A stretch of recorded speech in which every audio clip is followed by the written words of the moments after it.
Otorita Ibu Kota Nusantara, IKN, dengan Kementerian Lembaga RI mendampingi Kementerian PPN, Bappenas untuk menyampaikan pokok urgensi rancangan Undang-Undang tentang perubahan Undang-Undang Nomor 3 Tahun 2023 tentang Ibu Kota Negara, RUU Perubahan UU IKN, dalam rapat kerja tingkat 1 di Komisi 2 DPR RI pada Senin, 21 Agustus 2023. Menteri PPN, Kepala Bappenas, Suharso Monoarfa, menyatakan pemerintah mengusulkan 9 pokok perubahan, yakni terkait kewenangan khusus, pertanahan, pengelolaan keuangan, pengisian jabatan OIKN, penyelenggaraan perumahan dan batas wilayah, tata ruang, mitra di DPR RI, serta jaminan berkelanjutan.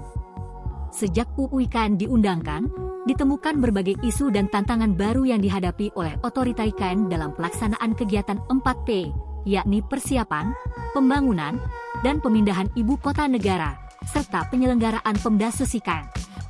Menurut Kepala Bappenas setidaknya ada 5 hal, diantaranya 1. Perbedaan interpretasi dalam memahami kewenangan khusus yang dimiliki oleh otorita IKN terkait tugas dan fungsinya. 2. Kedudukan otorita IKN sebagai pengguna anggaran dan pengguna barang, serta aspek pembiayaan yang dapat dilakukan oleh otorita IKN secara mandiri sebagai Pemdasus. 3. Pengaturan spesifik mengenai pengakuan hak atas tanah yang dimiliki dan atau yang dikuasai oleh masyarakat, serta penataan ulang tanah untuk memastikan pengelolaan wilayah oleh otorita IKN dan pemerintah daerah di sekitar wilayah IKN.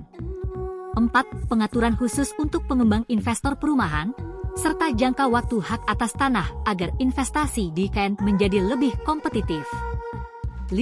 Kepastian keberlanjutan dan keberlangsungan kegiatan pembangunan di IKN, serta diperlukan adanya keterlibatan DPR dalam hal pengawasan sebagai representasi masyarakat.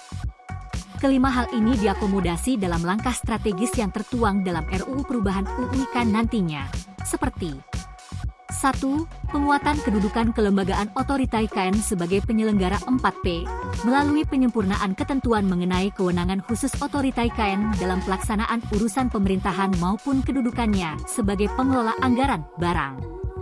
2. Memberikan kejelasan terhadap status tanah yang dimiliki, dikuasai masyarakat setempat, termasuk pengaturan tanah yang bersifat lex specialis di IKN dalam mendukung investasi.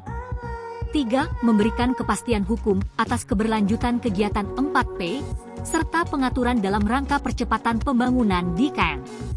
Selain 9 pokok UU IKN yang akan diubah, hal ini juga berimplikasi pada peraturan pelaksanaannya yang nantinya perlu diubah mengikuti konteks RUU Perubahan UU IKN nantinya, yaitu PP 17/2022, PP Desember 2023, PP 27/2023, Perpres 62/2022, Perpres 63/2022, Perpres 64/2022, dan Perpres 65/2022, dan harus diselesaikan dalam waktu 2 bulan sejak UU tentang perubahan UU IKN ditetapkan.